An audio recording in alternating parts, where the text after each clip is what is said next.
In today's video, I want to talk to you guys about jerkbait fishing. So a jerkbait is a tool that for a lot of guys, they either have a ton of confidence in it or they have no confidence in it. And I can see why. It's because this bait has a particular job that it does really, really well, and a lot of people don't know what that job is. And so in today's video, I want to talk to you guys about jerkbait fishing. I want to give you 3 key tips for jerkbait fishing that'll help you guys to build some confidence in a bait that I have tied on 365 days a year and have a ton of confidence in, and I want you guys to have confidence in it too. So the first tip that I can give you guys is fish the jerkbait when the wind is blowing. Now, there's a bunch of reasons why I think the jerkbait works really well when the wind is blowing, but then again, I'm not particularly sure why it only works when the wind is blowing. But in all of my years of fishing a jerkbait, which have been many at this point, I've never really caught them well when the wind isn't blowing. Now, when that surface tension is broken up, the wind is blowing,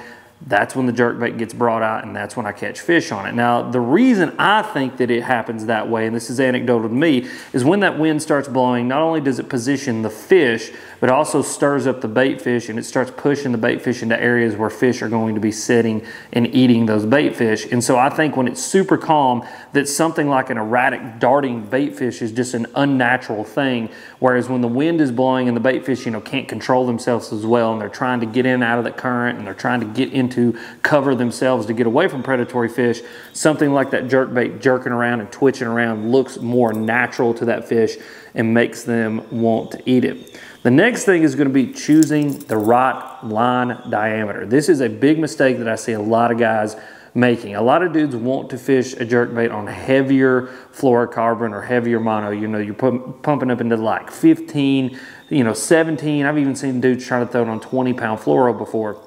It's not what you want to do. For me, lighter line is better when it comes to a jerkbait. I like to fish my jerkbait on anywhere from 8 to 12-pound fluorocarbon. And what that is going to do is a couple things. Number one, it's going to give this bait more action.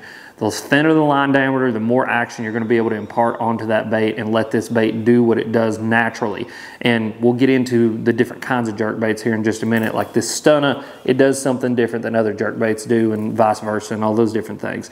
The second thing it's going to do is it's going to allow that jerkbait to get to its maximum diving depth. The thinner the line diameter, the deeper that bait is going to be able to go. And when you're throwing something like a +1 jerkbait or even a normal jerkbait, you want that thing to be able to get as deep as it can so that you can fish it effectively in the strike zone. And so make sure that you're fishing the proper line diameter. For me, I said 8 to 12, but 10 pound is really what I keep on most of the year. I only go to 8 if I'm fishing really clear water, and I bump up to 12 if I'm fishing dirtier water and know that I'm going to be banging it off some rocks and some cover and some structure, and I just need that little bit of extra line strength to make sure that I put fish into the boat and I don't break them off.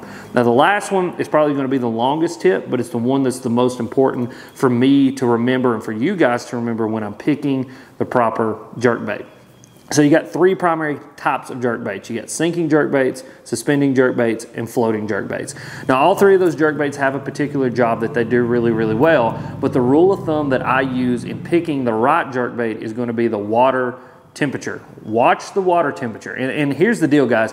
You don't have to have forward-facing sonar. You don't have to have the fanciest electronics on your boat. You don't have to have 360 and all that. But if you do get a electronic and put it on your kayak or your boat, or even if you throw something in your bank bag, get something that can tell you water depth and water temperature. Those 2 things to me are the most important things that you can have in determining what the fish are eating. And then the third one being, if you can afford it, get something with mapping. And if you don't have mapping, literally get a paper map so that you can see what the contours are. Those 3 things in combination still catch fish more than 360 or Mega Live or any of that other stuff.